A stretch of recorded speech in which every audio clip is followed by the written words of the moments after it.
Welcome back, my friends. It's Prep Talk, it's Jeep Talk, it's the show that never ends, or something like that. Today we're going to talk turkey, as in, you can prep for anything and everything, and for all else that goes wrong, blame the turkey. So stay with us.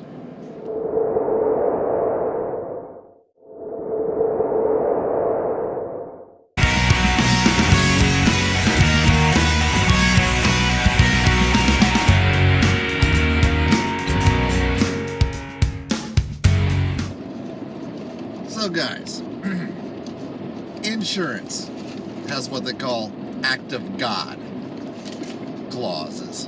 Basically, what it means is if something goes wrong in your house or something, a tornado lands right on your house and then lifts off, it's covered under the act of God clause. Now,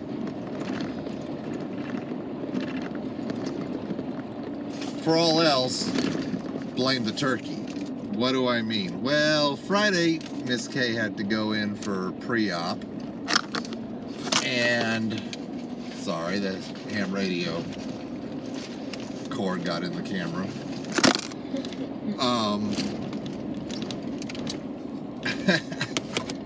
So we had to drive over to a neighboring town. As we're driving along, we get to the 4-lane. It's 55 miles per hour, moving up to 60. I'm starting to accelerate, and I see a tom turkey on the side of the road. Okay, fine. He's on the side of the road. He can stay there, right? Oh, no. He takes off running. And we're talking, he is Usain Bolt, just chugging along. All right. And then he starts flapping his wings. All right. And then he starts flying. All right. Now I'm in the right lane. And he is starting to drift toward me. So, not really thinking, I move to the left lane. And I've got traffic coming at me. And I'm trying to slow down to let him cross his flight path in front of me. It didn't work. He struck the windshield right in front of Miss K and came through the windshield partially. Yeah.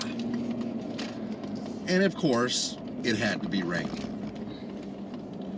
Well, ladies and gents, Harrison Glass in Harrison, Arkansas answered my call.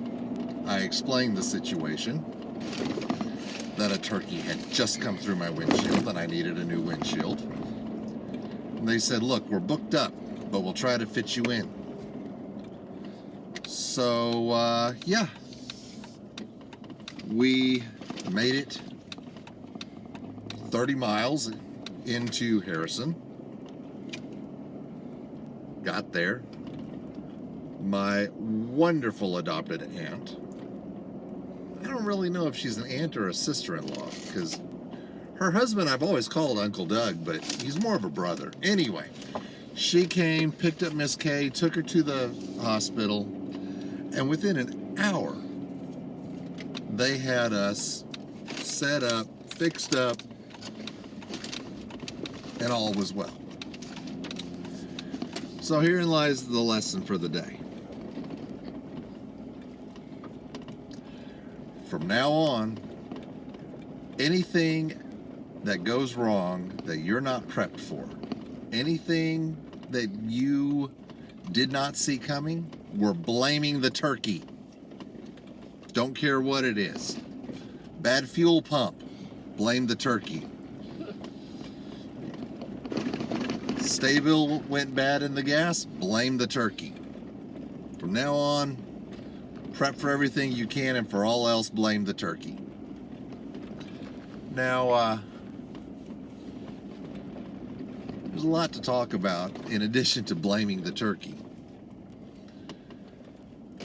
We need to talk about something, and I want your comments and the feedback, so hold on. Sorry guys, had to stop for a bit and take care of some stuff. So, what I want to talk to you about is something kind of hit me the other day. A friend of mine said almost the exact same thing that was said in our Facebook chat group. And the words were, "It's nice to see you getting this ministry up and going again." And I really hadn't thought of Prepping in Progress as a ministry. It was a YouTube channel, just a fun thing.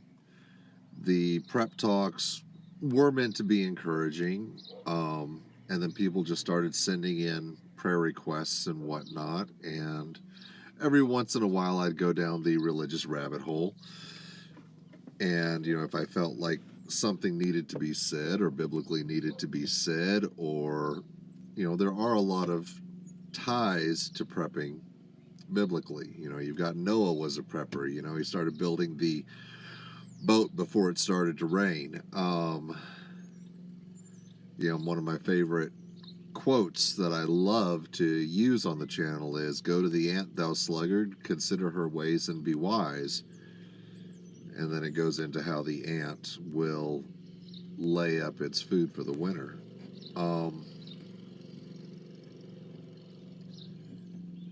And I'm in a quandary right now.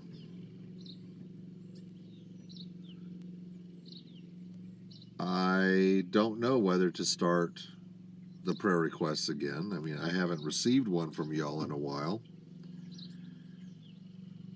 I don't know what to do.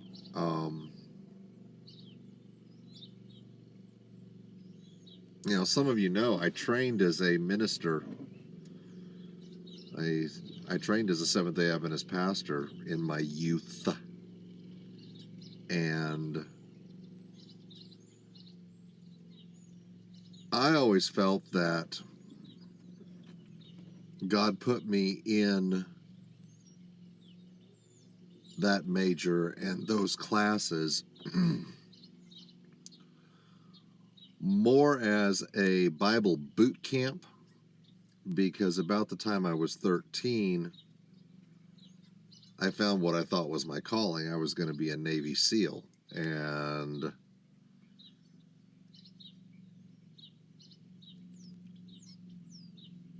I didn't pay as much attention to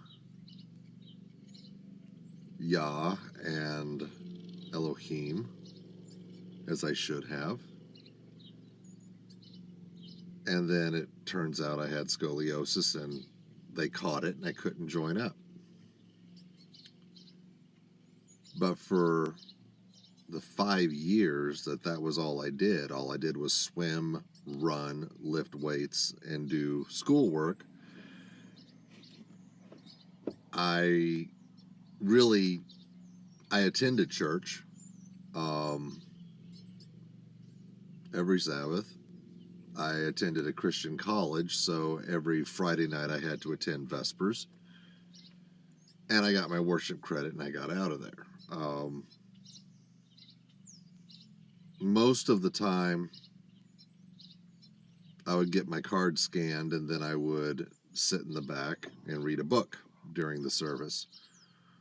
Or I would sit in the lobby where we could still hear it. And as soon as I had my worship credits for the semester, I didn't attend, I mean, we were required to have so many. I'd go to the ones that were the most points, and I'd go to the Tuesday chapel, and boom, once I was done, I was done. Keeping in mind, I started college at 16. And then one day we'll get into how I met God again, and he shook my whole worldview. And I wanted to be a youth pastor, and I spent the years till a junior in theology. I did the Greek, I did the Hebrew, I did all the stuff. And then I realized that it wasn't for me. We can get into that as well. But I saw some things within the administration that I said I couldn't be a part of.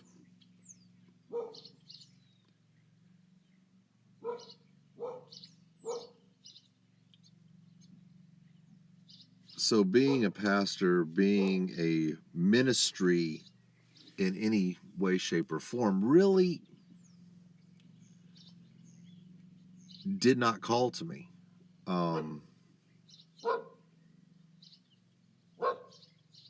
And then to have multiple people who I truly respect, to say, it's good to see you've got this ministry going again. It's earth-shattering. It's a great responsibility.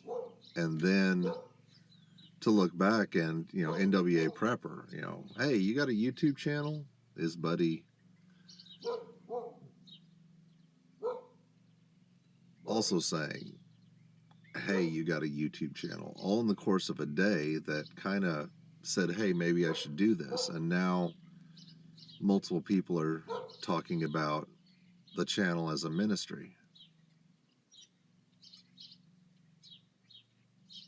We don't, I sometimes answer comments on Sabbath, but I have the Twitter, the Instagram, the Facebook shares,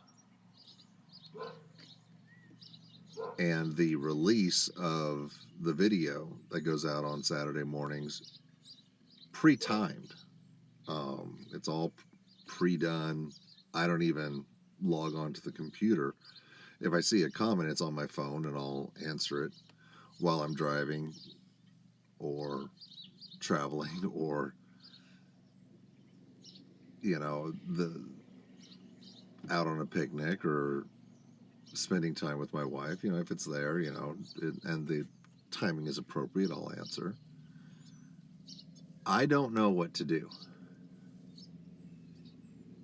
I'm really shaken. So I need your help. I need your advice. What do you think we should do with this? Should we bring that element back?